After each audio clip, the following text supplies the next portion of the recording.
प्यारे बच्चों, आपका आपके ई लर्निंग हिंदी कक्षा में स्वागत है। मैं आपकी हिंदी अध्यापिका हूँ। बच्चों, आप सभी कैसे हो? आशा रखती हूँ आप सब सुरक्षित हो। मैं आज दूसरी कक्षा की व्याकरण की शुरुआत करूंगी। बच्चों, यह आपकी व्याकरण की पाठ्य पुस्तिका है जिसका नाम है सरस्वती मैं और मेरा व्याकरण भाग 2। आज हम लोग व्याकरण का पहला पाठ पढ़ने जा रहे हैं जिसका शीर्षक है हमारी भाषा। तो आप लोग अपने पाठ्य पुस्तिका की पृष्ठ संख्या 5 निकालिए और देखिए हमारी भाषा। चित्र देखकर लिखिए कि कौन अपनी बात कैसे समझा रहा है तथा दूसरों की बात समझ रहा है। यहाँ चित्र दी गई है, उसकी सहायता से आपको यह बताना है कि कौन अपनी बात कैसे समझा रहा है। जैसे बच्चे बोलकर, उसी प्रकार पिताजी पढ़कर, माँ बोलकर, कुत्ता बोलकर, पक्षी बोलकर, बिल्ली बोलकर। ठीक है बच्चों।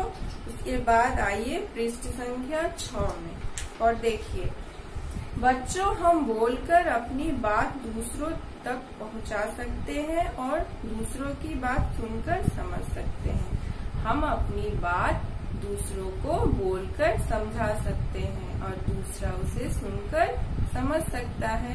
जैसे मैं बोलकर आपको यह पाठ समझा रही हूँ, उसी प्रकार आप सुनकर इस पाठ को समझ पा रहे हो। ठीक है। सोचो, अगर हम बोल नहीं पाते, हमारे पास भाषा नहीं होती तो क्या होता? तो बच्चों सोचो, अगर भाषा नहीं होती तो क्या होता? हम लोग अपने मन की बात दूसरों तक कैसे पहुंचा पाते? जैसे देखिए यहाँ पर एक चित्र दी गई है, ठीक है, जिसमें बच्चा मेढक की टर्टर को समझने की कोशिश कर रहा है लेकिन समझ नहीं पा रहा है। और दूसरा चित्र देखिए, ये वाली, बच्चे एक दूसरे से कुछ कहना चाह रहे हैं लेकिन कह नहीं पा रहे हैं। ठीक है।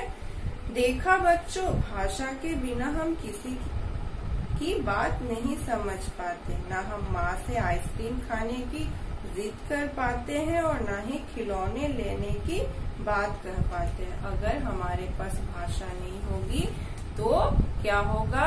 ना ही आप अपनी माँ से आइसक्रीम खाने की जिद कर पाओगे और ना ही खिलौने खरीदने की जिद कर पाओगे। ठीक है बच्चों, इसलिए हमें अपने मन की बात को कहने के लिए भाषा की जरूरत होती है।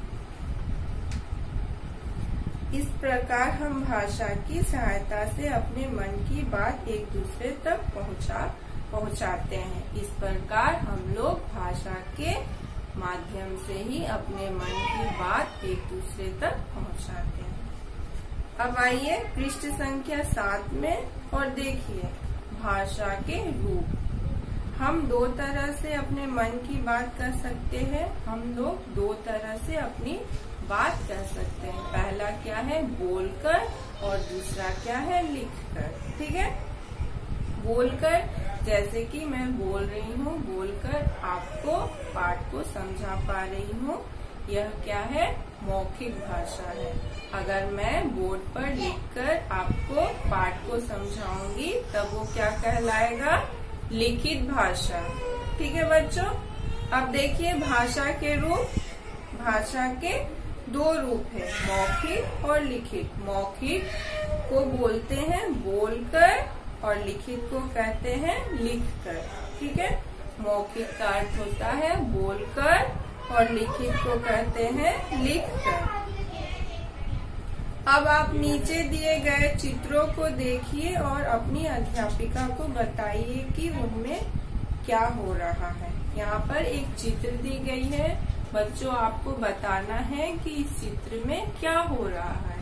तो क्या हो रहा है देखिए, एक बच्चा बोल रहा है तथा दूसरे बच्चे उसे सुनकर समझ रहे हैं। यह मौखिक भाषा है। ठीक है। यहाँ पर क्या हो रहा है? इस चित्र में एक बच्चा बोल रहा है और इसकी बातों को दूसरे बच्चे सुन रहे हैं। तो यह क्या होगा, यह भाषा का मौखिक रूप होगा।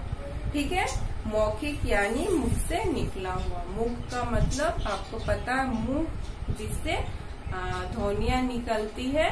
ठीक है, तो यह भाषा का मौखिक रूप है।